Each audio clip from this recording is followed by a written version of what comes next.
Good morning dear students. ഇപ്പോൾ നമ്മൾ എടുത്തുകൊണ്ടിരിക്കുന്ന topic marginal costing ആണ്. മാർജിനൽ കോസ്റ്റിങ്ങിൽ കഴിഞ്ഞ ക്ലാസ്സിൽ നമ്മൾ പി വി റേഷ്യോ അനാലിസിസ് അല്ലെങ്കിൽ പി വി റേഷ്യോ എങ്ങനെയാണ് കാൽക്കുലേറ്റ് ചെയ്യുക, അതുപോലെ തന്നെ മാർജിനൽ കോസ്റ്റ് സ്റ്റേറ്റ്മെൻറ്റ് എന്താണ്, അതിൻ്റെ ഇമ്പോർട്ടൻസ് എന്താണ്, മാർജിനൽ കോസ്റ്റ് സ്റ്റേറ്റ്മെൻറ്റ് വരച്ച് എങ്ങനെയാണ് നമുക്ക് പ്രോഫിറ്റ് ഐഡൻറ്റിഫൈ ചെയ്യാൻ സാധിക്കുക, കോൺട്രിബ്യൂഷൻ എന്താണ്, ഇത്തരം വളരെ ബേസിക് ആയിട്ടുള്ള കാര്യങ്ങളാണ് കഴിഞ്ഞ ക്ലാസ്സിൽ ഡിസ്കസ് ചെയ്തത്. പക്ഷേ ബേസിക് ആയതുകൊണ്ട് തന്നെ മാർജിനൽ കോസ്റ്റിങ്ങിൻ്റെ ഏറ്റവും ബേസിക് ആയിട്ടുള്ള കാര്യങ്ങളായതുകൊണ്ട് തന്നെ വളരെ ഇമ്പോർട്ടൻ്റ് ആണ് കഴിഞ്ഞ ക്ലാസ്സിൽ ഡിസ്കസ് ചെയ്ത ഓരോ പോയിൻറ്റും തന്നെ. അപ്പോൾ ഇന്ന് നമുക്ക് പി വി റേഷ്യോ ഉപയോഗിച്ച് എങ്ങനെയാണ് പ്രോബ്ലംസ് സോൾവ് ചെയ്യുക എന്നുള്ളതും, അതുപോലെ തന്നെ break even analysis B E P എങ്ങനെ കാൽക്കുലേറ്റ് ചെയ്യാം, ബ്രേക്ക് ഈവൻ അനാലിസിസ് എന്ന് പറഞ്ഞാൽ എന്താണ്, അതിലേക്കൊക്കെ ഇന്ന് നമുക്ക് കടക്കേണ്ടതുണ്ട്.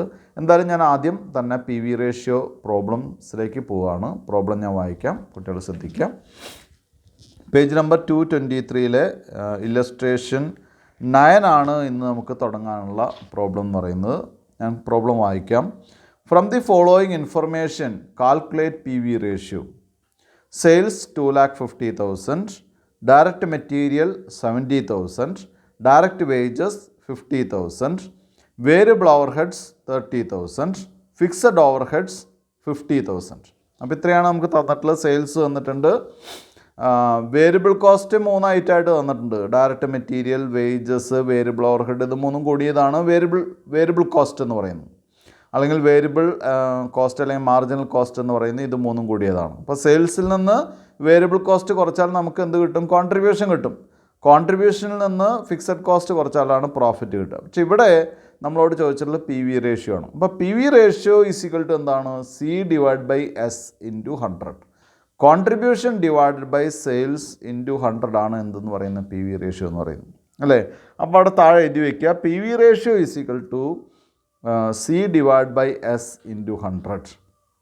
Then C equal to S minus V. Contribution equal to sales minus variable cost. Sales എത്രയാണ്? 2,50,000 ആണ്. വേരിയബിൾ കോസ്റ്റ് എത്രയാണ്? 1,50,000 ആണ്. അപ്പോൾ സെയിൽസ് 2,50,000 മൈനസ് വേരിയബിൾ കോസ്റ്റ് ആണ് നമ്മുടെ കോൺട്രിബ്യൂഷൻ. അപ്പോൾ കോൺട്രിബ്യൂഷൻ ഈക്വൽ ടു റുപ്പീസ് 1,00,000, 1,00,000 രൂപയാണ് കോൺട്രിബ്യൂഷൻ, അല്ലേ? ഇനി എന്ത് കാണുക? P V ratio equal to 1,00,000 divided by sales എത്രയാണ്? 2,50,000 whole into 100. 1,00,000 divide by 2,50,000 into 100 equal to എത്രയാണ്? 40%. അപ്പോൾ നമ്മുടെ പി വി റേഷ്യോ എന്ന് പറയുന്നത് എത്രയാണ്? 40%. അടുത്ത ക്വസ്റ്റ്യൻ ഇല്ലസ്ട്രേഷൻ 10. അപ്പോൾ ഇത്തരം ക്വസ്റ്റ്യൻസൊക്കെ ചെറിയ മാർക്കിന് ഷോർട്ടേജൊക്കെ ആയിട്ട് ചോദിക്കാം കേട്ടോ, 4 മാർക്കിൻ്റെ ഒക്കെ ആയിട്ട് ചോദിക്കാം. അടുത്തത് ഇല്ലസ്ട്രേഷൻ 10 ആണ്. അസർട്ടൈൻമെൻറ്റ് ഓഫ് പ്രോഫിറ്റ് ആണ് അതിൻ്റെ ക്വസ്റ്റ്യൻ എന്ന് പറയുന്നത്. അപ്പോൾ അസർട്ടൈൻമെൻറ്റ് ഓഫ് പ്രോഫിറ്റ് ആണെങ്കിലും അതെങ്ങനെയാണ്? Find out fixed cost, ascertainment of fixed cost ആണ്. Find out fixed cost with the help of P V ratio. P V ratio ഉപയോഗിച്ച് എങ്ങനെയാണ് ഫിക്സഡ് കോസ്റ്റ് കാൽക്കുലേറ്റ് ചെയ്യുക? അതാണ് question. Sales equal to rupees 4,00,000, P V ratio equal to 30%, profit equal to 40,000. അപ്പോൾ sales 4,00,000 ആണ്, P V ratio 30% profit 40,000 രൂപയാണ്. അപ്പോൾ P V ratio 30% ആണെങ്കിൽ എന്തിൻ്റെ 30% ആണ്? നമുക്കറിയാലോ പി വി റേഷ്യോൻ്റെ ഇക്വേഷൻ എന്താ? Contribution divide by sales into 100 ആണ്. ഈ കോൺട്രിബ്യൂഷൻ എന്ന് പറയുന്നത് സെയിൽസിൻ്റെ എത്ര ശതമാനമാണ് എന്നുള്ളതാണ് പി വി റേഷ്യോ, അല്ലേ? ആ പി വി റേഷ്യോ 30% എന്ന് പറഞ്ഞാൽ അതിൻ്റെ അർത്ഥം എന്താണ്? സെയിൽസിൻ്റെ 30% ആണ് എന്ത്? കോൺട്രിബ്യൂഷൻ. അപ്പോൾ കോൺട്രിബ്യൂഷൻ ഈക്വൽ ടു എത്രയാണ്? 30%, അല്ലേ? അപ്പോൾ സെയിൽസിൻ്റെ 30%. അപ്പോൾ എന്ത് ചെയ്യുക? താഴെ എഴുതുക, contribution equal to sales into 30%. Sales എത്രയാണ്?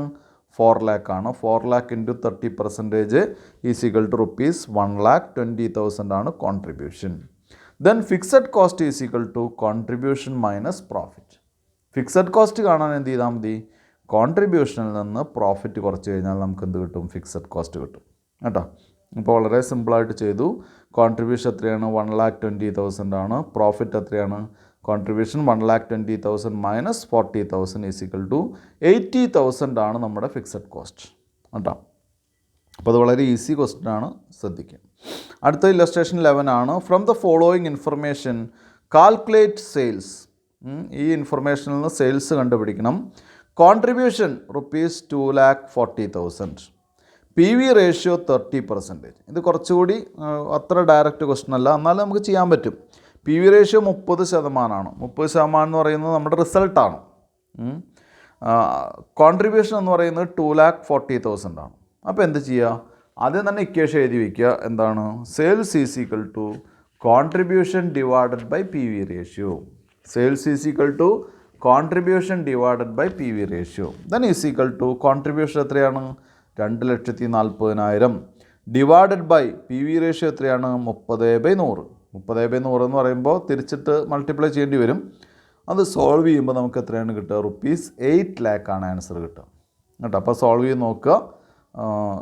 2,40,000 into 2,40,000 divide by 30% is equal to ₹8 lakh ആണ് അതിൻ്റെ ആൻസർ വരിക. അടുത്തത് ഇല്ലസ്ട്രേഷൻ 12 ആണ്. ഞാൻ നേരത്തെ ആ ഇക്വേഷൻ വായിച്ചപ്പോൾ പറഞ്ഞിരുന്നത് എന്താണ്? ഒരു ഇക്വേഷൻ കഴിഞ്ഞ ക്ലാസ്സിൽ ഒരു ഇക്വേഷൻ വായിച്ചപ്പോൾ നമുക്ക് PV റേഷ്യോൻ്റെ രണ്ടാമത്തെ ഇക്വേഷൻ എങ്ങനെയായിരുന്നു? എന്താണ്? PV ratio is equal to change in contribution divide by change in sales whole into 100 എന്നുള്ള ഇക്വേഷനായിരുന്നു. അപ്പോൾ ആ ഇക്വേഷൻ വായിച്ചപ്പോൾ ഞാൻ പറഞ്ഞിരുന്നത് എന്താണ്? ഇത് 2 വർഷത്തെ ഡീറ്റെയിൽസ് തരികയാണെങ്കിൽ അതിന് വേണ്ടിയിട്ടാണ്. ദെൻ മൂന്നാമത്തെ ഇക്വേഷൻ എന്ന് പറയുന്നത് change in profit divide by change in sales whole into 100 അങ്ങനെയായിരുന്നു. അവിടെയും ഞാൻ പറഞ്ഞത് ചിലപ്പോൾ നമുക്ക് പ്രോഫിറ്റ് ആയിരിക്കും തരിക. പ്രോഫിറ്റ് തരികയാണെങ്കിൽ പ്രോഫിറ്റ് ഉപയോഗിക്കാം, കോൺട്രിബ്യൂഷൻ തരികയാണെങ്കിൽ കോൺട്രിബ്യൂഷൻ ഉപയോഗിക്കാം. രണ്ടായാലും ശരിയാണ് എന്നാണ് അപ്പോൾ പറഞ്ഞത്. ദെൻ എന്ത് ചെയ്യുക? ഇതിൽ ആദ്യം തന്നെ ഇക്വേഷൻ എഴുതി വയ്ക്കാം. നമുക്ക് ക്വസ്റ്റ്യൻ വായിക്കാം. From the following information calculate PV ratio. PV ratio കാണാനാണ് ക്വസ്റ്റ്യൻ. ഇയർ തന്നിട്ടുള്ള 2018 2019 തന്നിട്ടുണ്ട്. അതായത് ഇവിടെ തന്നിട്ടുള്ള 2 വർഷത്തെ പ്രോഫിറ്റും 2 വർഷത്തെ സെയിൽസുമാണ് തന്നിട്ടുള്ളത് അല്ലേ. അപ്പോൾ ആദ്യം ഇക്വേഷൻ എഴുതി വയ്ക്കുക. PV ratio is equal to change in profit divide by change in sales whole into 100. അതായത് പ്രോഫിറ്റിൻ്റെ ഡിഫറൻസ് ഡിവൈഡഡ് ബൈ സെയിൽസിൻ്റെ ഡിഫറൻസ് ഹോൾ ഇൻറ്റു 100. പ്രോഫിറ്റിൻ്റെ ഡിഫറൻസ് ഡിവൈഡ് ബൈ സെയിൽസിൻ്റെ ഡിഫറൻസ് ഹോൾ ഇൻറ്റു 100. അപ്പോൾ എന്ത് വരും? 1 lakh minus 80,000 whole divided by 4,60,000 minus 4 lakh whole into 100. 1 lakh minus 80,000 എന്ന് പറയുന്നത് എന്താണ്? 1 lakh ആണ് ആദ്യത്തെ വർഷത്തെ പ്രോഫിറ്റ്. ആദ്യത്തെ വർഷത്തല്ലേ, ലാസ്റ്റ് ഇയറിലെ 2019 പ്രോഫിറ്റാണ് 1 lakh മൈനസ് 2018 പ്രോഫിറ്റ്. അതാണ് ഡിഫറൻസ്. ഡിവൈഡഡ് ബൈ 4,60,000 എന്ന് പറയുന്നത് 2019 സെയിൽസാണ്, മൈനസ് 4 lakh എന്ന് പറയുന്നത് 2018 സെയിൽസാണ്. ഇതിനെന്ത് ചെയ്യുന്നു? Whole into 100. ദെൻ 20,000 ആണ് change in profit divided by change in sales 60,000 ആണ് whole into 100 is equal to 33 and 1/3% അല്ലെങ്കിൽ 33.333% കേട്ടോ. അങ്ങനെയാണ് കിട്ടുക. അപ്പോൾ ആ ക്വസ്റ്റ്യൻ അവിടെ കഴിഞ്ഞു. അപ്പോൾ അത് ശ്രദ്ധിക്കുക. Change in sales, change in profit നന്നായിട്ട് ശ്രദ്ധിക്കേണ്ട ഒരു ക്വസ്റ്റ്യനാണിത്. പല പ്രാവശ്യം ഇത്തരം ക്വസ്റ്റ്യൻ ചോദിച്ചിട്ടുണ്ട്. പല പ്രാവശ്യം 4 മാർക്കിന് ചോദിച്ചിട്ടുണ്ട് കേട്ടോ. ഡിഫറൻസ് ഈ ആകെ ഒരു വ്യത്യാസം മാത്രമേ ഉള്ളൂ. 2 വർഷത്തെ തരുന്നു എന്ന് മാത്രമേ ഉള്ളൂ, വേറെ ഒന്നുമില്ല. അടുത്ത ക്വസ്റ്റ്യനിലേക്ക് പോവാണ്. ഇല്ലസ്ട്രേഷൻ 13 ആണ്. From the following information related to a company calculate profit under absorption costing. 1, 2 marginal costing. ഇതൊരു ഇതുവരെ നമ്മൾ ചെയ്ത ടൈപ്പ് ക്വസ്റ്റ്യൻ അല്ല, അതിൽ നിന്ന് വ്യത്യസ്തമായിട്ടുള്ളൊരു ക്വസ്റ്റ്യനാണ്. നമുക്ക് പ്രോഫിറ്റ് കാൽക്കുലേറ്റ് ചെയ്യണം 2 രീതിയിൽ. ഒന്ന് അബ്സോർപ്ഷൻ കോസ്റ്റിംഗ് മെത്തേഡിൽ, അതായത് സാധാരണ നമ്മൾ കോസ്റ്റ് ഷീറ്റിൻ്റെ ശൈലിയിൽ നമ്മൾ എന്ത് ചെയ്യണം? കോസ്റ്റ് കണക്കാക്കണം. എങ്ങനെയാണ്? എന്താണ് മറ്റേ കോസ്റ്റ് ഷീറ്റിൻ്റെ ശൈലി എങ്ങനെയാണ്? കോസ്റ്റ് ഷീറ്റിൻ്റെ ശൈലി ആദ്യം നമ്മൾ എന്ത് ചെയ്യുക? Direct material, direct labour, direct expenses അത് ആഡ് ചെയ്യണം. അപ്പോൾ പ്രൈം കോസ്റ്റ് കിട്ടും. പ്രൈം കോസ്റ്റിനോടുകൂടി ഫാക്ടറി ഓവർഹെഡ് ആഡ് ചെയ്യണം. ഫാക്ടറി ഓവർഹെഡ് ആഡ് ചെയ്ത് കഴിഞ്ഞാൽ ഫാക്ടറി കോസ്റ്റ് കിട്ടും. ഫാക്ടറി കോസ്റ്റിനോടുകൂടി office and administrative overhead add ചെയ്യണം. അപ്പോൾ കോസ്റ്റ് ഓഫ് പ്രൊഡക്ഷൻ കിട്ടും. കോസ്റ്റ് ഓഫ് പ്രൊഡക്ഷനോടുകൂടി selling and distribution overhead add ചെയ്ത് കഴിഞ്ഞാൽ നമുക്കെന്ത് കിട്ടും? ടോട്ടൽ കോസ്റ്റ് അല്ലെങ്കിൽ കോസ്റ്റ് ഓഫ് സെയിൽസ് കിട്ടും. കോസ്റ്റ് ഓഫ് സെയിൽസും തമ്മിലുള്ള ഡിഫറൻസ് ആണ് പ്രോഫിറ്റ്. അല്ലെങ്കിൽ കോസ്റ്റ് ഓഫ് സെയിൽസിൻ്റെ കൂടെ പ്രോഫിറ്റ് ആഡ് ചെയ്ത് കഴിഞ്ഞാൽ നമുക്ക് സെയിൽസ്. രണ്ട് രീതിയിലാവാം, രണ്ട് മെത്തേഡിലും ചെയ്യാം. രണ്ടാമത്തെ മെത്തേഡ് മാർജിനൽ കോസ്റ്റ് മെത്തേഡാണ്. മാർജിനൽ കോസ്റ്റ് മെത്തേഡ് നമ്മളിപ്പോൾ പഠിച്ച മെത്തേഡാണ്. അതായത് സെയിൽസിൽ നിന്ന് മാർജിനൽ കോസ്റ്റ് കുറയ്ക്കുക അല്ലെങ്കിൽ വേരിയബിൾ കോസ്റ്റ് കുറയ്ക്കുക, അപ്പോൾ കോൺട്രിബ്യൂഷൻ കിട്ടും. കോൺട്രിബ്യൂഷനിൽ നിന്ന് ഫിക്സഡ് കോസ്റ്റ് കുറയ്ക്കുക, അപ്പോൾ എന്ത് കിട്ടും? പ്രോഫിറ്റ് കിട്ടും. നമ്മളോട് ചോദിച്ചിട്ടുള്ളതാണ് ഈ രണ്ട് മെത്തേഡിലും പ്രോഫിറ്റ് കണ്ടുപിടിക്കാനാണ് പറഞ്ഞിട്ടുള്ളത്. അപ്പോൾ രണ്ട് മെത്തേഡും നന്നായിട്ട് അറിയണം എന്നർത്ഥം കേട്ടോ. കോസ്റ്റ് ഷീറ്റ് കുട്ടികൾ പഠിക്കുന്ന കാരണം കൊണ്ട് വ്യക്തമായിട്ട് മനസ്സിലാവും കുട്ടികൾക്ക്. രണ്ടാമത്തെ ഇപ്പം നമ്മൾ പഠിച്ചിട്ടുള്ളതാണ്, അപ്പോൾ അതുകൊണ്ട് അതും ബുദ്ധിമുട്ടില്ല. ഇനി ആർക്കെങ്കിലും കോസ്റ്റ് ഷീറ്റ് ക്ലാസ് വന്നിട്ടില്ലെങ്കിൽ, അതിന് മുൻപ് വന്നിട്ടില്ലെങ്കിൽ അത് പിന്നീട് വ്യക്തമായിട്ട് മനസ്സിലാവും. ഇപ്പം ഞാൻ ഈ പറഞ്ഞ മെത്തേഡിൽ തന്നെ പോവാം. ആദ്യത്തെ ക്ലാസ്സിൽ നമ്മൾ പറഞ്ഞിരുന്നത് എന്താണ്? Cost is mainly divided as 3 elements, അല്ലെങ്കിൽ എന്താണ്, in element wise cost is divided into 3, that is material, labour and expenses. Then these 3 elements are again subdivided into 2, that is എന്താണ്, direct material and indirect material, direct labor and indirect labor, direct expense and indirect expenses. Then these indirect items, that is indirect material, indirect labor and indirect expenses are collectively called as, അതിനെ ഒന്നിച്ച് these 3 indirect expenses are collectively called as indirect expenses or total of indirect expenses or എന്താണ് on cost expenses or on the cost expenses or overheads. ഈ 3 indirect എക്സ്പെൻസസിനെയും ഒന്നിച്ച് on cost expenses എന്നോ അല്ലെങ്കിൽ on the cost expenses എന്നോ അല്ലെങ്കിൽ overheads എന്നോ പറയാം എന്നാണ് പറഞ്ഞിട്ടുള്ളത്. ഇനി എന്ത് ചെയ്യണം? ഈ അല്ലെങ്കിൽ എന്താണ്, ദിസ് ഓവർഹെഡ് അല്ലെങ്കിൽ the total of indirect expenses called overheads are again subdivided into factory overheads, office and administrative overheads, selling and distribution overheads likewise, അല്ലേ? അങ്ങനെ 4 ടൈപ്പായിട്ട് വീണ്ടും എന്ത് ചെയ്യാം? ഈ ഓവർഹെഡ്സ് എക്സ്പെൻസസിനെ ഡിവൈഡ് ചെയ്യാം. അപ്പോൾ അവിടെ ടോട്ടൽ ഓഫ് ഓവർഹെഡ് എക്സ്പെൻസസിനെ ഡിവൈഡ് ചെയ്യുന്നത് അത് എവിടെ വരുന്നു എന്നുള്ള ബേസിലാണ്, അല്ലാതെ വേറെ ഒരു മാനദണ്ഡവുമില്ല. ഫാക്ടറിയിൽ വരുന്ന എല്ലാ ഓവർഹെഡ് എക്സ്പെൻസസിനെയും, എല്ലാ ഇൻഡയറക്റ്റ് എക്സ്പെൻസസിനെയും നമ്മൾ പറയുന്ന പേരെന്താണ്? ഫാക്ടറി ഓവർഹെഡ്സ് എന്നാണ്. അതുപോലെ തന്നെ ഓഫീസ് ആൻഡ് അഡ്മിനിസ്ട്രേഷനിൽ വരുന്ന എല്ലാ ഇൻഡയറക്റ്റ് എക്സ്പെൻസസിനെയും നമ്മൾ പറയുന്ന പേര് എന്ത് തന്നെയാണ്? ഇൻഡയറക്റ്റ് എക്സ്പെൻസ് അല്ലെങ്കിൽ എന്താണ്? ഫാക്ടറി ഓവർഹെഡ്സ്, ഓഫീസ് ഓവർഹെഡ്സ് എന്നാണ്. അതുപോലെ തന്നെ സെല്ലിംഗ് ആൻഡ് ഡിസ്ട്രിബ്യൂഷന് വരുന്ന എല്ലാ ഇൻഡയറക്റ്റ് എക്സ്പെൻസസിനെയും നമ്മൾ പറയുന്ന പേര് സെല്ലിംഗ് ആൻഡ് ഡിസ്ട്രിബ്യൂഷൻ ഓവർഹെഡ്സ് എന്നാണ്. അതുപോലെ ആ അറേഞ്ച്മെൻറ്റിലാണ് കോസ്റ്റ് ഷീറ്റ് ചെയ്യുന്നത്. ആദ്യം നമ്മൾ ഡയറക്റ്റ് ഐറ്റംസ് ഒക്കെ ആഡ് ചെയ്യുന്നു, അപ്പോൾ പ്രൈം കോസ്റ്റ് കിട്ടും. പ്രൈം കോസ്റ്റിനോടുകൂടി ഫാക്ടറിയിൽ വരുന്ന ഇൻഡയറക്റ്റ് എക്സ്പെൻസസ് ആയിട്ടുള്ള ഫാക്ടറി ഓവർഹെഡ് ആഡ് ചെയ്യുന്നു, ഫാക്ടറി കോസ്റ്റ് കിട്ടും. ഫാക്ടറി കോസ്റ്റിനോടുകൂടി ഓഫീസിൽ വരുന്ന അല്ലെങ്കിൽ അഡ്മിനിസ്ട്രേഷന് വേണ്ടി വരുന്ന എല്ലാ ഇൻഡയറക്റ്റ് എക്സ്പെൻസ് ആഡ് ചെയ്യുന്നു.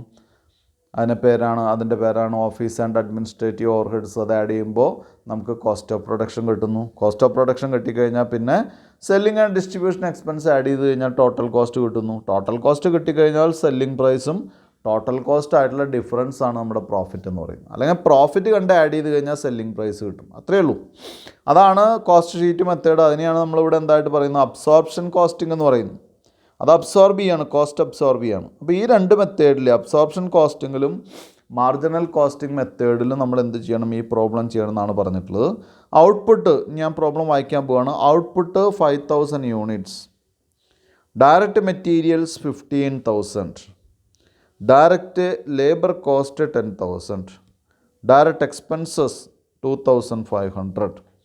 ഇനി factory overheads fixed overhead 2000, variable overhead 3000.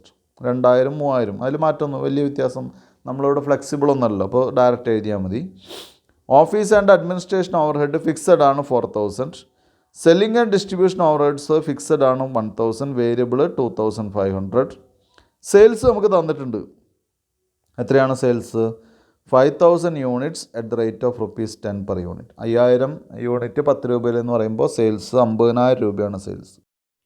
അപ്പോൾ ഇവിടെ നമ്മൾ statement of profit under absorption costing എന്നുള്ള ഹെഡിങ്ങിൽ ഒരു കോസ്റ്റ് ഷീറ്റ് പോലെയാണ് ഒരു സ്റ്റേറ്റ്മെൻറ്റ് വരച്ചിട്ടുണ്ട്. 2 കോളം എമൗണ്ടിന് പ്രൊവൈഡ് ചെയ്തിട്ടുണ്ട്. ഒന്ന് ഇന്നർ കോളാണ്. അപ്പോൾ ഇവിടെ എമൗണ്ട് എന്ന് എഴുതി വയ്ക്കാം. ഒന്ന് ഇന്നർ കോളം മാത്രമാണ്, ഒരു കോളാണ് വേണ്ടത്. അപ്പോൾ ഇത് നേരത്തെ പറഞ്ഞ കാരണം ഞാൻ ഇത് കൂടുതൽ എക്സ്പ്ലെയിൻ ചെയ്യുന്നില്ല. നേരിട്ട് നമുക്ക് ക്വസ്റ്റ്യനിലേക്ക് പോവാം. ആദ്യം ഡയറക്റ്റ് മെറ്റീരിയൽസ് വെച്ച് തുടങ്ങാം. അപ്പോൾ ഇവിടെ വേണമെങ്കിൽ നമുക്ക് 50,000 യൂണിറ്റ് ഔട്ട്പുട്ട് എന്ന് വേണമെങ്കിൽ കൊടുക്കാം. ഔട്ട്പുട്ട് 50,000 യൂണിറ്റ്സ് ആണ്. ഇനി നേരിട്ട് നമുക്ക് എന്ത് ചെയ്യാം? നമ്മൾ നേരത്തെ ഫ്ലെക്സിബിൾ ബഡ്ജറ്റിൽ പോസ്റ്റ് ചെയ്തിരുന്ന പോലെ അല്ലെങ്കിൽ എഴുതിയിരുന്ന പോലെ കോസ്റ്റ് ഷീറ്റിൽ എഴുതുന്ന പോലെ അതിലേക്കാണ് പോകേണ്ടത്. Direct materials.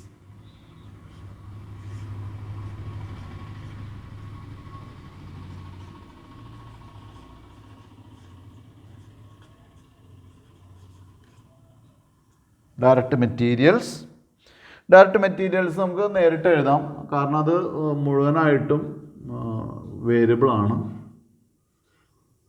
മാത്രമല്ല ഡയറക്റ്റ് എക്സ്പെൻസ് വേണം. അപ്പോൾ നേരിട്ട് അതിലേക്ക് എഴുതാം, ലാസ്റ്റ് കോളത്തിലേക്ക് എഴുതാം. ഈ 2 ഐറ്റംസ് ഒക്കെ വരുമ്പോഴാണ് ഇന്നർ കോളത്തിൻ്റെ ആവശ്യം. Direct labour.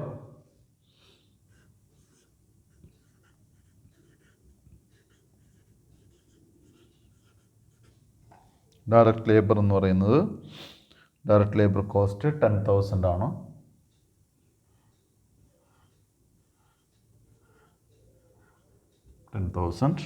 ഇനി ഡയറക്റ്റ് എക്സ്പെൻസ് ഉണ്ടോ എന്ന് നോക്കുക. ഡയറക്റ്റ് എക്സ്പെൻസ് ഉണ്ട്, അത് എഴുതാം.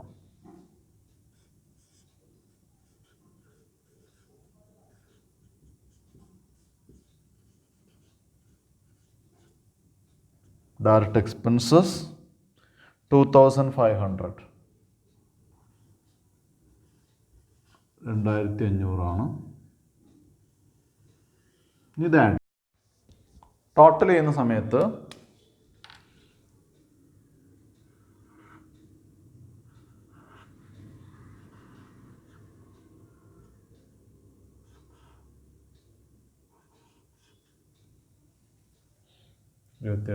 ഇതാണ് പ്രൈം കോസ്റ്റ്.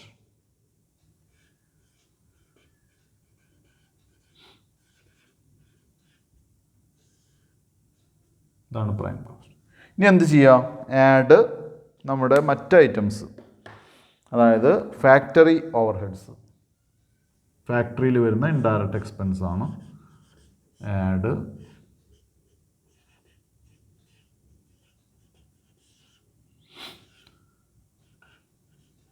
Factory overheads. അപ്പോൾ ഫാക്ടറി ഓവർഹെഡ്സ് ഒരു ഐറ്റമായിട്ട് തന്നിട്ടില്ലെങ്കിൽ നേരിട്ട് ഇവിടേക്ക് എഴുതാം, ഇന്നർ കോളത്തിൻ്റെ ആവശ്യമില്ല. പക്ഷേ ഇവിടെ നമുക്ക് ഫാക്ടറി ഓവർഹെഡ്സ് 2 ഐറ്റമായിട്ട് തന്നിട്ടുള്ളൂ, ഫിക്സഡും വേരിയബിളും. അപ്പോൾ ഇവിടെ ഫിക്സഡിനും വേരിയബിളിനും വലിയ വ്യത്യാസമൊന്നുമില്ല, ഒരേപോലെയാണ് ട്രീറ്റ് ചെയ്യുക. എങ്കിലും 2 ഐറ്റമായിട്ട് തന്നിട്ടുള്ള കാരണം കൊണ്ട് ഫിക്സഡ് എന്ന് പറഞ്ഞ് ഫാക്ടറി ഓവർഹെഡ് 2,000 ആണ് ഫിക്സഡ്. നമുക്കിവിടെ ഫിക്സഡിൻ്റെയും ഫ്ലെക്സിബിൾ ബഡ്ജറ്റ് പോലെ ഫിക്സഡിൻ്റെയും വേരിയബിളിൻ്റെയും കേസിൽ വലിയ അഡ്ജസ്റ്റ്മെൻറ്റ്സ് ഒന്നും ഇവിടെ വരാനില്ല. ഇവിടെ അങ്ങനെ അഡ്ജസ്റ്റ്മെൻറ്റ്സ് വരില്ല, സെപ്പറേറ്റ് ചെയ്ത് എഴുതണമെന്നേ ഉള്ളൂ.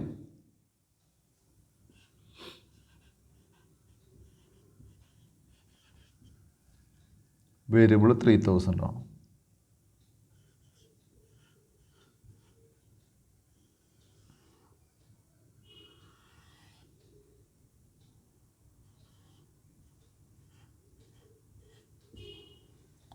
ആണ് നമ്മുടെ ഫാക്ടറി ഓവർഹെഡ്സ്.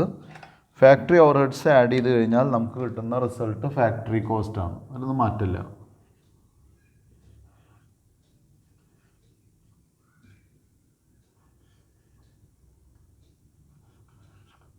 $32,500 ആണ്. 32,500 ഫാക്ടറി കോസ്റ്റ് എന്ന് പേര് കൊടുക്കും.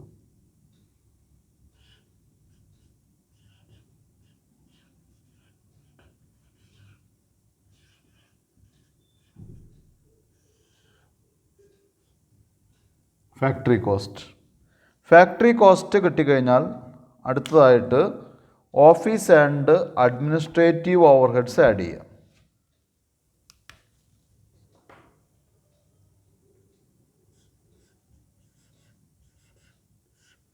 Add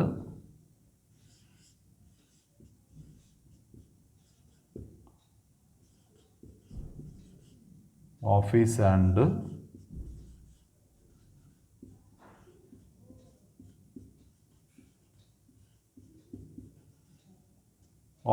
and administrative overheads. അപ്പോൾ ഇവിടെ ഓഫീസ് ആൻഡ് അഡ്മിനിസ്ട്രേറ്റീവ് ഓവർഹെഡ്സിൻ്റെ പ്രത്യേകത ഇത് ഫിക്സഡ് മാത്രമാണ്. അത് ഒരൈറ്റം മാത്രമേ ഉള്ളൂ. ഒരൈറ്റം മാത്രമേ ഉള്ളൂ എന്നുണ്ടെങ്കിൽ നേരിട്ട് നമുക്ക് എവിടേക്ക് എഴുതാം? നേരിട്ട് എമൗണ്ട് കോളത്തിലേക്ക് എഴുതാം. കാരണം ഒന്നിലധികം ഐറ്റംസ് ഉണ്ടെങ്കിലാണ് ഇവിടെ എഴുതുണ്ടോ.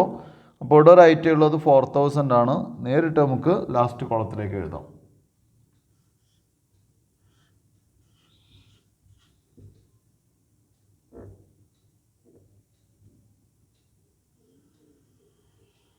അണ്ടർലൈൻ ചെയ്യാം, അത് ആഡ് ചെയ്യാം. അപ്പോൾ നമുക്കറിയാം കോസ്റ്റ് ഫാക്ടറി കോസ്റ്റിനോടുകൂടി office and administrative overheads add ചെയ്ത് കഴിഞ്ഞാൽ കോസ്റ്റ് ഓഫ് പ്രൊഡക്ഷനാണ് കിട്ടുക. 0, 0, 5, 4, 6, 36,500.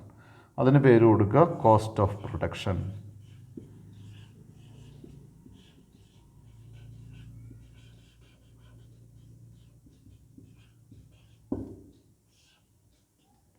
കോസ്റ്റ് ഓഫ് പ്രൊഡക്ഷൻ കിട്ടിക്കഴിഞ്ഞാൽ കോസ്റ്റ് ഓഫ് പ്രൊഡക്ഷനോട് കൂടി എന്ത് ചെയ്യാം? Selling and distribution. ഇനിയാണ് വിൽക്കുന്നത് അല്ലേ?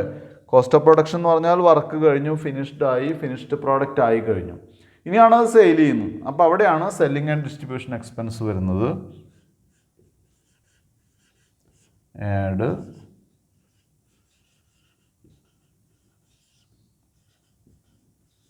സെല്ലിംഗ് ആൻഡ്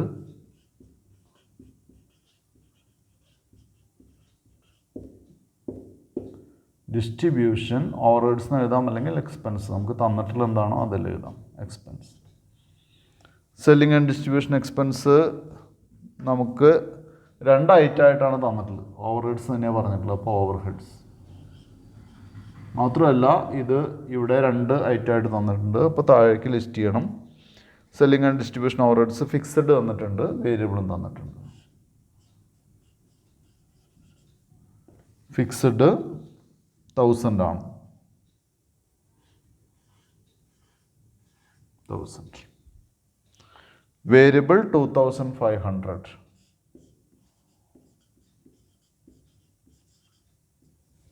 വേരിയബിൾ എന്ന് പറയുന്നത് 2500.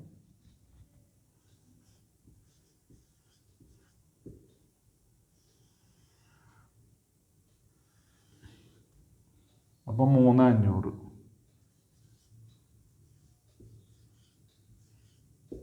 3500 ആണ് selling and distribution overheads. Selling and distribution overheads add ചെയ്താൽ നമുക്ക് ടോട്ടൽ കോസ്റ്റ് ആണ് കിട്ടുക.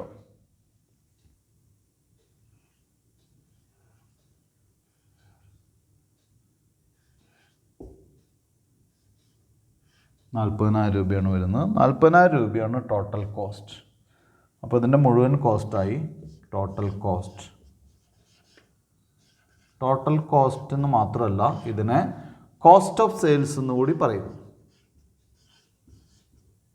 കുട്ടികളിത് കൃത്യമായിട്ട് അതിൻ്റെ വ്യത്യാസം, ടോട്ടൽ കോസ്റ്റ് തന്നെയാണ് കോസ്റ്റ് ഓഫ് സെയിൽസ് എന്ന് അറിഞ്ഞാലാണ് ചില സന്ദർഭങ്ങളിൽ നമുക്ക് ടോട്ടൽ കോസ്റ്റ് എന്ന് പറയുന്നതിന് പകരം കോസ്റ്റ് ഓഫ് സെയിൽസ് എന്ന് പറഞ്ഞാൽ അത് മനസ്സിലാവുള്ളൂ കേട്ടോ. അതുകൊണ്ട് കൃത്യമായിട്ട് ശ്രദ്ധിക്കണം അത്.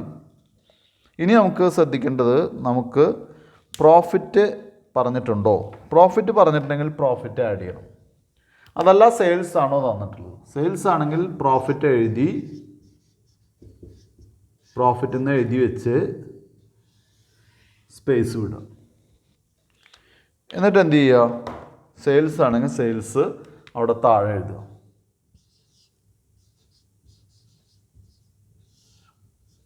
സെയിൽസ് എഴുതുക. ഈ ക്വസ്റ്റ്യനിൽ എന്താ പറഞ്ഞിട്ടുള്ളത്? ഇവിടെ സെയിൽസ് ആണ് പറഞ്ഞിട്ടുള്ളത്. നേരത്തെ പറഞ്ഞിട്ടുണ്ടല്ലോ 5000 യൂണിറ്റ് 10 രൂപയിലാണ്. അപ്പോൾ എന്ത് ചെയ്യുക?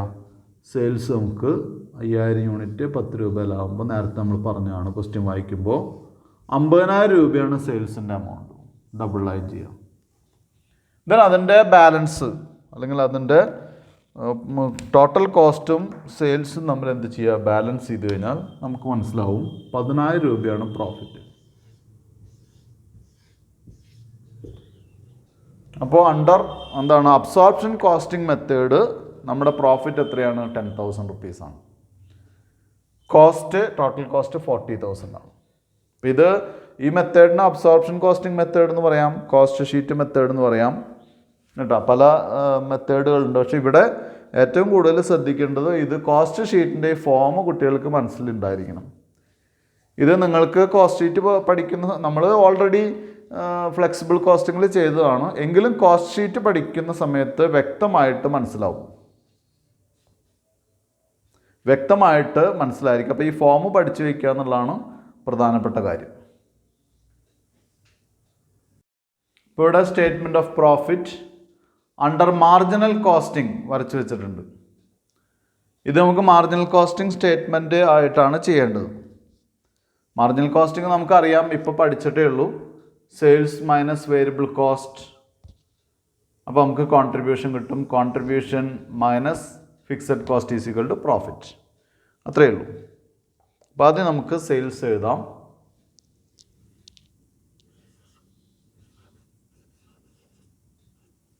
Sales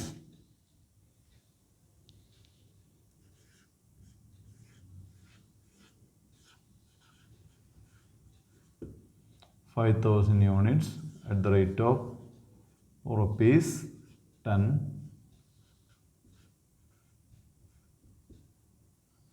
per unit. അപ്പോൾ 50,000 ആണ് എമൗണ്ട് വരുന്നത്.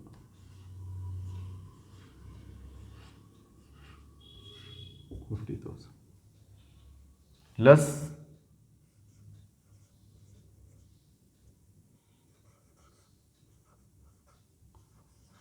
marginal cost or variable cost.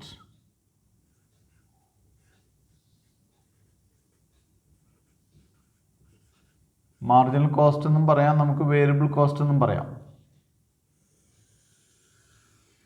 ഞാനിവിടെ വരയ്ക്കേണ്ട ആവശ്യമൊന്നുമില്ല, വരച്ചത് നിങ്ങൾക്ക് ഒരു അറ്റൻഷൻ കിട്ടാൻ വേണ്ടിയിട്ടാണ്. ഇനി മാർജിനൽ കോസ്റ്റ്, വേരിയബിൾ കോസ്റ്റ് ഏതൊക്കെയാണ്? വേരിയബിൾ ഐറ്റംസ് ഒക്കെ എടുത്ത് എഴുതുക. ഇവിടെ ഡയറക്റ്റ് മെറ്റീരിയൽസ് അതൊക്കെ ആദ്യം എഴുതാം നമുക്ക്. ഇപ്പോൾ കുറേ ഐറ്റംസ് ഉള്ള കാരണം കൊണ്ട് ഇന്നർ കോളം യൂസ് ചെയ്യാം.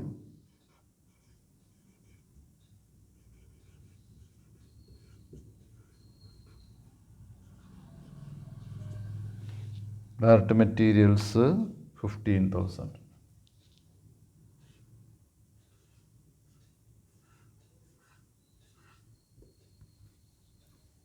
ഡയറക്റ്റ് മെറ്റീരിയൽ കഴിഞ്ഞാൽ നേരത്തെ അതേ ക്വസ്റ്റ്യൻ ആണല്ലോ.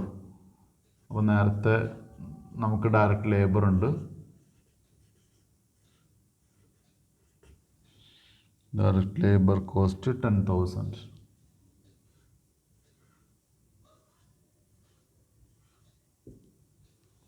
ഡയറക്റ്റ് ലേബർ കോസ്റ്റ് കഴിഞ്ഞാൽ അടുത്ത് ഡയറക്റ്റ് എക്സ്പെൻസസ്.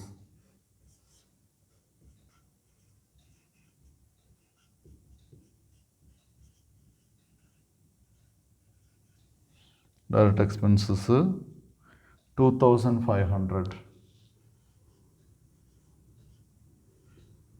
അപ്പോൾ ഡയറക്റ്റ് ആയിട്ടുള്ള ഐറ്റംസ് കഴിഞ്ഞു. നമുക്കിവിടെ ഡയറക്റ്റ് ആണോ ഇൻഡയറക്റ്റ് ആണോ എന്ന് നോക്കേണ്ട കാര്യമില്ല, കാരണം ഇത് പ്രൈം കോസ്റ്റ് അല്ലെങ്കിൽ എന്താണ് കോസ്റ്റ് ഷീറ്റ് മെത്തേഡൊന്നല്ല. ഇവിടെ നമ്മൾ നോക്കേണ്ടത് ഡയറക്റ്റ് പ്രൊപ്പോർഷനിൽ വാരി ചെയ്യുന്ന എക്സ്പെൻസ് ആണോ എന്നാണ്. അപ്പോൾ സ്വാഭാവികമായിട്ടും ഡയറക്റ്റ് മെറ്റീരിയലും ഡയറക്റ്റ് ലേബറും ഡയറക്റ്റ് എക്സ്പെൻസും ഡയറക്റ്റ് പ്രൊപ്പോർഷനിൽ വാരി ചെയ്യുന്നതാണ്. അതുപോലെ ഇനി എന്ത് ചെയ്യണം? ഇൻഡയറക്റ്റ് ആയിട്ടുള്ളത് അങ്ങനെ വേരിയബിൾ എക്സ്പെൻസ് ഉണ്ടോ നോക്കണം. ചുരുക്കി പറഞ്ഞാൽ എല്ലാത്തിലെയും വേരിയബിൾ എക്സ്പെൻസ് എടുത്ത് ഇവിടെ എഴുതണം. ഇപ്പം നമ്മൾ നേരത്തെ ചെയ്തപ്പോൾ ചില ഐറ്റംസിനൊക്കെ ഫിക്സഡ് വേരിയബിളായിട്ട് ഡിവിഷൻ ചെയ്തിട്ടുണ്ടല്ലോ. അതിലെ വേരിയബിൾ ഐറ്റംസ്, വേരിയബിൾ എക്സ്പെൻസ് നമ്മൾ എന്ത് ചെയ്യണം? ഈ ഹെഡിലേക്ക് കൊണ്ടുവരണം. എന്തൊക്കെയാണ് നോക്കുക? അത് ക്വസ്റ്റ്യൻ നോക്കി കഴിഞ്ഞാൽ അറിയാം. ഫാക്ടറി ഓവർഹെഡ്സിലൊരു വേരിയബിൾ ഉണ്ട്, ഒരു 3,000. അതുപോലെ തന്നെ സെല്ലിംഗ് ആൻഡ് ഡിസ്ട്രിബ്യൂഷൻ ഓവർഹെഡ്സിലൊരു വേരിയബിൾ ഉണ്ട്, ഒരു 2,500. അപ്പോൾ അതൊക്കെ നമുക്ക് എഴുതണം.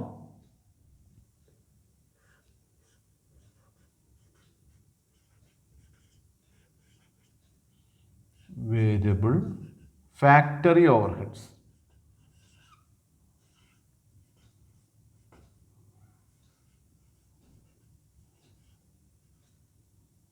വേരിയബിൾ ഫാക്ടറി ഓവർഹെഡ്സ് എത്രയാണ്? 3,000.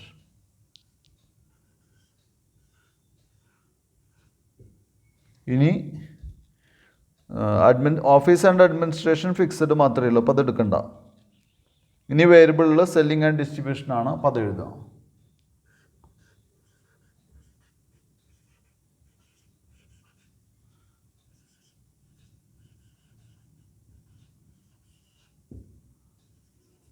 Selling and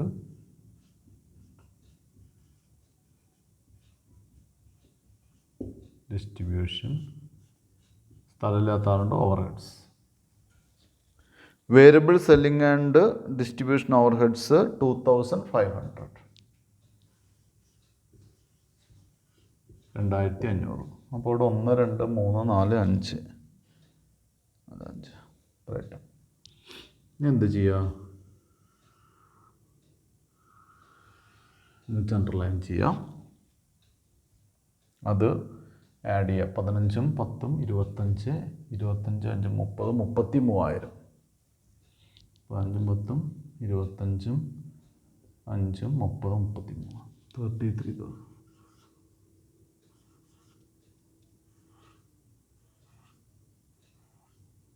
33,000. അതാണ് എന്തിൻ്റെ ടോട്ടല്? ഈ വേരിയബിൾ ഓവർഹെഡ്സിന് അല്ലെ മാർജിനൽ കോസ്റ്റിൻ്റെ ടോട്ടല് 33,000 ആണ്. നമുക്ക് മാർജിനൽ കോസ്റ്റിൻ്റെ ടോട്ടലിൻ്റെ ആവശ്യമില്ല. അപ്പോൾ അതുകൊണ്ടാണ് താഴേക്ക് എടുത്ത് എഴുതാതെ. അതിന് ഹെഡായിട്ടൊന്നും കൊടുക്കണ്ട. നമുക്ക് എന്ത് ചെയ്താൽ മതി? മാർജിനൽ കോസ്റ്റ് അല്ലെങ്കിൽ വേരിയബിൾ കോസ്റ്റ് എവിടെ നിന്ന് കുറയ്ക്കുക? സെയിൽസിൽ നിന്ന് കുറയ്ക്കുക. അപ്പോൾ എസ് മൈനസ് വി അതാണ് നമുക്ക് വേണ്ടത്. Sales minus variable cost or marginal cost, അതാണ് കോൺട്രിബ്യൂഷൻ. അപ്പോൾ 50,000-ൽ നിന്ന് 33,000 കുറയ്ക്കുക.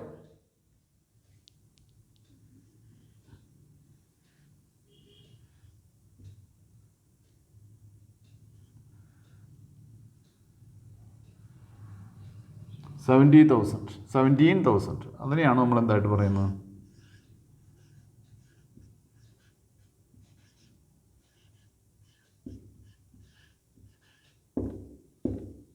കോൺട്രിബ്യൂഷൻ. ഇതാണ് കോൺട്രിബ്യൂഷൻ.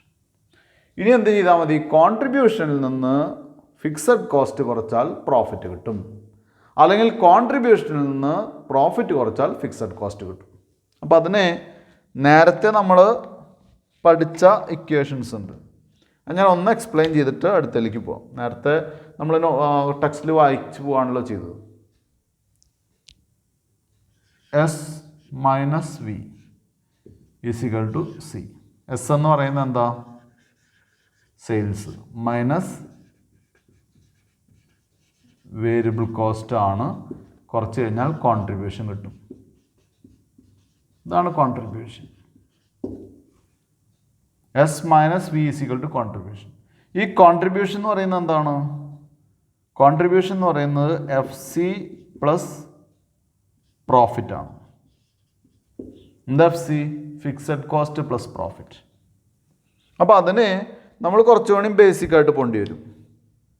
ഇനി ആർക്കെങ്കിലും മനസ്സിലായിട്ടില്ല എന്നുണ്ടെങ്കിൽ, ഒരു പ്രോഡക്റ്റിൻ്റെ കോസ്റ്റ് പ്ലസ് പ്രോഫിറ്റ്, ഇത് രണ്ട് കോസ്റ്റിൻ്റെ കൂടെ വിലയുടെ കൂടെ പ്രോഫിറ്റ് കൂടി ചേർത്താലാണ് എന്ത് വരിക? നമുക്ക് സെല്ലിംഗ് പ്രൈസ് കിട്ടുക. കോസ്റ്റ് നമ്മൾ ഉണ്ടാക്കുന്നു. എന്താണ്? Variable cost. വേരിയബിൾ കോസ്റ്റ് എന്ന് പറയുന്നത് ഇത് വേരിയബിൾ കോസ്റ്റ് ഡയറക്റ്റ് പ്രൊപ്പോർഷനിൽ മാറുന്നത്. ഇപ്പോൾ മെറ്റീരിയൽ, ലേബർ, എക്സ്പെൻസ് അതൊക്കെ വേരിയബിൾ ആയിട്ടുള്ളതെല്ലാം, plus fixed cost. Fixed cost എന്ന് പറയുന്നത് മാറാത്തത്, റെൻറ്റ്, ഇൻഷുറൻസ് പോലെയുള്ള ഒരു വർഷത്തേക്ക് അല്ലെങ്കിൽ പീരീഡ് കോസ്റ്റുകൾ. ഫിക്സഡ് കോസ്റ്റ്, അൺകൺട്രോളബിൾ കോസ്റ്റ്, ഇത് രണ്ടും കൂടി ചേർന്നാണ് കോസ്റ്റ്. മനസ്സിലായോ? ഇനി ഇതിൻ്റെ കൂടെ കോസ്റ്റിൻ്റെ കൂടെ പ്രോഫിറ്റ് കൂടി ചേർന്നാൽ എന്തായി? പ്രോഫിറ്റ് കൂടി ചേർന്നാൽ സെല്ലിംഗ് പ്രൈസ് ആയി. ഇവിടെ നമ്മൾ എന്ത് ചെയ്യുന്നു? ഒരു മാറ്റം വരുത്തുന്നു. എന്താണ്? ഇതാണ് കോൺട്രിബ്യൂഷൻ എന്ന് പറയുന്നു. എന്താണ്? ഫിക്സഡ് കോസ്റ്റും പ്രോഫിറ്റും കൂടി ചേർന്ന പോർഷനെ ഒന്നിച്ച് നമ്മൾ എന്ത് വിളിക്കുന്നു? കോൺട്രിബ്യൂഷൻ.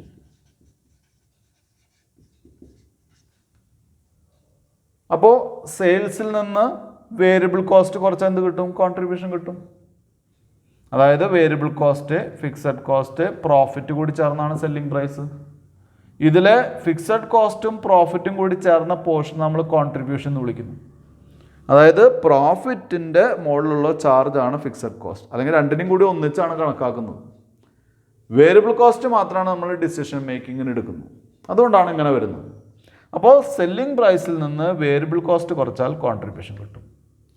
സെല്ലിംഗ് പ്രൈസിൽ നിന്ന് കോൺട്രിബ്യൂഷൻ കുറച്ചാൽ വേരിയബിൾ കോസ്റ്റ് കിട്ടും. കോൺട്രിബ്യൂഷനിൽ നിന്ന് പ്രോഫിറ്റ് കുറച്ചാൽ ഫിക്സഡ് കോസ്റ്റ് കിട്ടും.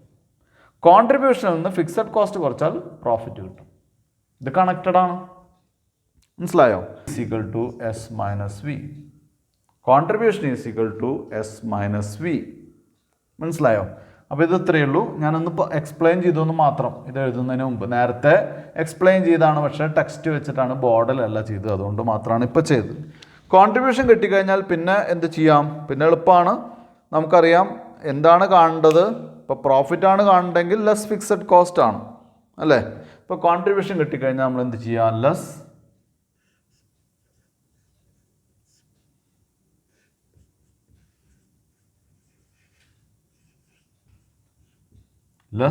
Fixed cost.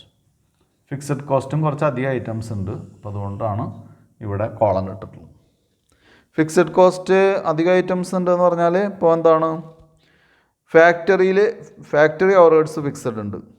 Office and administration overhead മുഴുവൻ ഫിക്സഡ് ആണ്.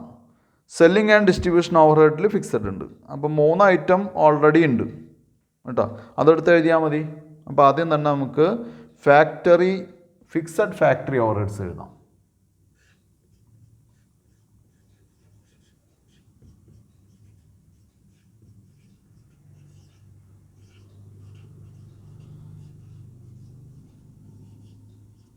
Fixed factory overheads 2000.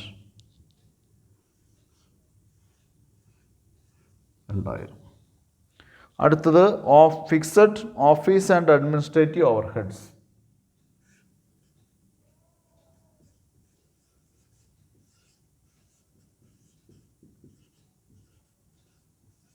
and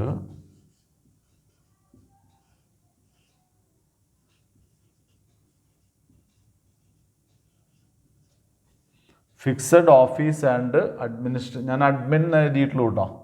administration overheads 4000.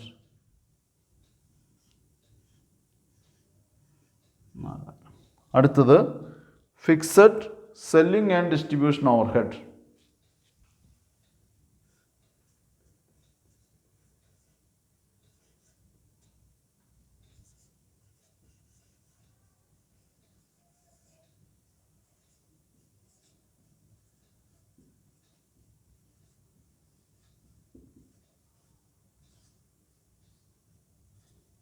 Fixed selling and distribution overheads 1000.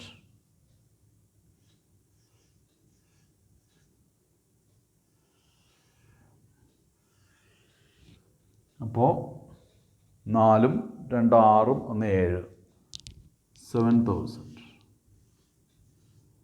അപ്പോൾ കോൺട്രിബ്യൂഷനിൽ നിന്ന് ഫിക്സഡ് കോസ്റ്റ് കുറച്ചാൽ നമുക്ക് എന്ത് കിട്ടും?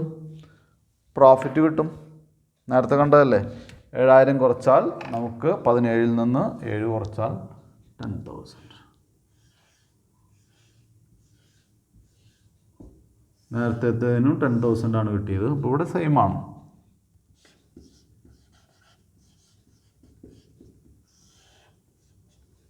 ഇങ്ങനെ കമ്പയർ ചെയ്തിട്ടുള്ളൊരു ക്വസ്റ്റ്യനൊന്നും നമുക്ക് എക്സാമിനേഷൻ സാധാരണ വരാറില്ല. പക്ഷെ സെപ്പറേറ്റ് ചോദിക്കാറുണ്ട്. മാർജിനൽ കോസ്റ്റിംഗ് ഒരുപാട് ചോദിക്കാറുണ്ട്. മാർജിനൽ കോസ്റ്റിംഗ് ആയിട്ടല്ല ചോദിക്കുന്നത്. മാർജിനൽ കോസ്റ്റിംഗ് ടെക്നിക്കിൽ അല്ലെങ്കിൽ സ്റ്റേറ്റ്മെൻറ്റ് വരച്ച് നമുക്ക് പ്രോബ്ലം ചെയ്യാനാണ് വരിക. അപ്പോൾ ഈ ഒരു സ്റ്റേറ്റ്മെൻറ്റ് കുട്ടികളുടെ മനസ്സിലുണ്ടായിരിക്കണം നന്നായിട്ട്. അതുപോലെ തന്നെ രണ്ടും തമ്മിലുള്ള ഡിഫറൻസ് പഠിക്കാനാണ്, മനസ്സിലാക്കാൻ വേണ്ടിയിട്ടാണ് ഈ ക്വസ്റ്റ്യൻ. അതായത് മാർജിനൽ കോസ്റ്റിംഗ് സ്റ്റേറ്റ്മെൻറ്റ് അനുസരിച്ച് നമ്മൾ അങ്ങനെ ഒരു പ്രോഫിറ്റ് സ്റ്റേറ്റ്മെൻറ്റ് വരയ്ക്കും. അതുപോലെ തന്നെ എന്താണ് സാധാരണ ഓർഡിനറി കോഴ്സ് ഓഫ് ആക്ഷനിൽ, അതുമല്ലെങ്കിൽ നമ്മുടെ പരമ്പരാഗത മെത്തേഡിൽ, കോസ്റ്റ് ഷീറ്റ് മെത്തേഡിൽ എങ്ങനെ വരയ്ക്കും, അത് തമ്മിലുള്ള ഡിഫറൻസ് എങ്ങനെയാണ് വരിക എന്നുള്ളത് നോക്കാൻ വേണ്ടി മാത്രമാണ് ഈ ക്വസ്റ്റ്യൻ തന്നിട്ടുള്ളത് കേട്ടോ. എന്തായാലും ഇന്നത്തെ ക്ലാസ് ഞാനിവിടെ നിർത്തുകയാണ്. കുട്ടികൾ എന്തെങ്കിലും സംശയങ്ങളുണ്ടെങ്കിൽ ചോദിക്കുക. ബോർഡിൽ ചെയ്തത് എന്തെങ്കിലും ഡൗട്ട്സ് ഉണ്ടെങ്കിൽ ചോദിക്കുക. Thank you.